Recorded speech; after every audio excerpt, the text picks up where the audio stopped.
Praise the Lord. பிரியமானவர்களே, இன்னைக்கு நம்ம நாளை தொடங்கும் போது ஒரு சின்ன ஒரு தாட்டோட வந்துட்டு ஆரம்பிக்கலாம்.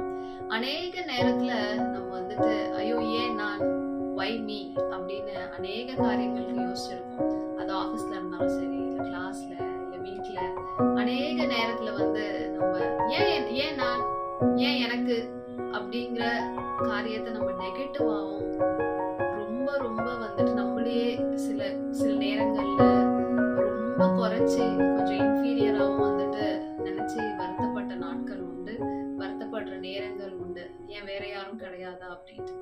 பட் ஆனா அதே உங்களுக்கு ஒரு பாசிட்டிவ் நோட் கொடுக்கணும் அப்படின்னா, ஒவ்வொரு நாளைக்கும் நீங்க எழுந்து முகத்தை கண்ணாடியில பார்க்கும்போது நம்ம 1 பேதுரு 1ஆம் அதிகாரம் வசனங்கள் 18-19 சொல்லியிருக்க அந்த வசனத்தை நீங்க சொல்லி பாருங்க.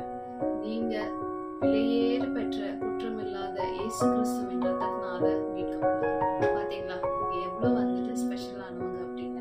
அதனால நீங்க வந்து உங்க எந்த ஒரு சூழ்நிலையும் பறிச்சு எடை போடவே வேண்டாம். நீங்க அவ்வளோ யூனிக், அவ்வளோ ஸ்பெஷல். இயேசு கிறிஸ்துவே அவருடைய சொந்த ரத்தத்தை, விலையேற பெற்ற ரத்தத்தை சிலுவையில உங்களுக்காக சிந்தி அந்த ரத்தத்தினால உங்களை வாங்கினாரு. So you are bought with the blood of Jesus Christ. அதனால இவ்வளோ ஸ்பெஷலான நீங்க எவ்வளவு சந்தோஷமா, why me, இயேசுவே நானா, ஒன்னெல்லாம்